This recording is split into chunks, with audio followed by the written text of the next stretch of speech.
enemy of my enemy is my friend. Welcome, Clive.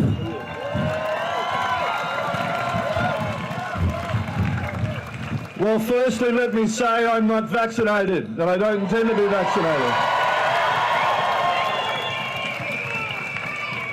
I'm here today to talk about freedom.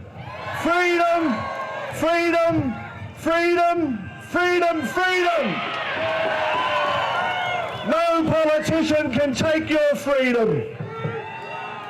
Freedom comes from our ancestors. It comes from places like Gallipoli, like Beersheba, like the Kokoda Trail, like the Tobruk and the Western Desert and the Western Front, and the 46 Australians that landed at Normandy in 1944. It comes from the 100,000 servicemen that have served this country who are littered in graves all around the world.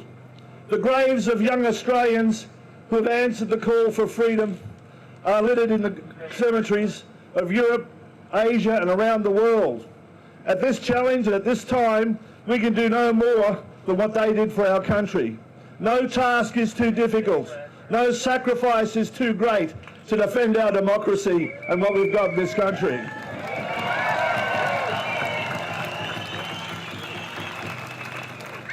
Our rights don't come from Daniel Andrews. Our rights don't come from Mark McGowan. Our rights don't come from Palachuk. And you know there's no chook like a Palachuk. And our freedom doesn't come from Scott Morrison. Our freedom doesn't come from Anthony Albanese. And our freedom certainly doesn't come from Barnaby Joyce.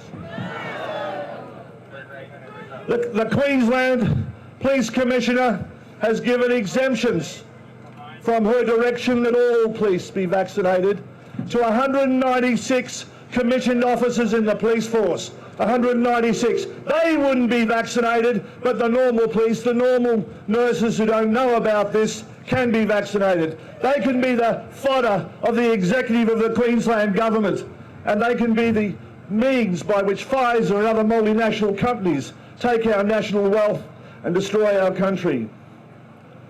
The Prime Minister has abandoned Australia. One day he says you can all get a vaccine. He doesn't believe that you should all get a vaccine, but the next day he's on the telephone to companies like BHP and Rio Tinto telling them that if they don't vax their workers, he'll close them down. They'll shut up their government contracts. And that's what they've done to the press. That's what they've done to the press. We can't get our political party, the largest political organisation in Australia today, with 80,000 members. They can't get one ad placed in the Courier Mail, any of Rupert Murdoch's papers or anybody that mentions vaccine. They won't take our money. They won't let us tell the Australian people what's happening in their own country. Australian people won't be silenced. Australian people won't be silenced. And you know, from my experience as a 67-year-old man, it's been around a bit, you know, I can tell you that Craig Kelly, our parliamentary leader, is a guy with a lot of courage.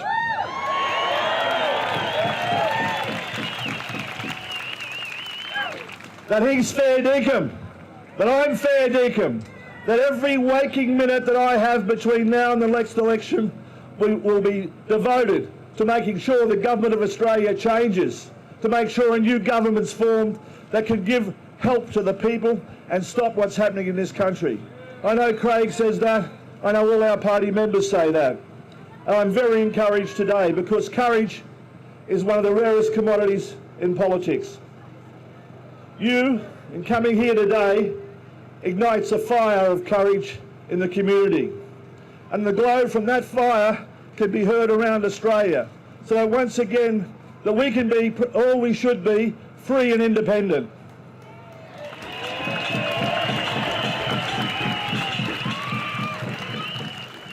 Together, we can achieve the extraordinary. We want freedom, freedom, freedom. As a great man once said, upon this hill, we will bury our flag. Upon this hill of freedom, we will make our stand. We won't back down. Last Saturday in Melbourne, Craig Kelly addressed a crowd of 107,000 people. 107,000 people. The biggest political event in Australia's history since 1901. But it wasn't reported. It wasn't reported in the newspapers because they're trying to stop us. But we can't be stopped. And every person, every man, woman and child in this country should work their guts out to make sure that we get a free, a democratic country where Australians have the freedom of choice. God bless Australia.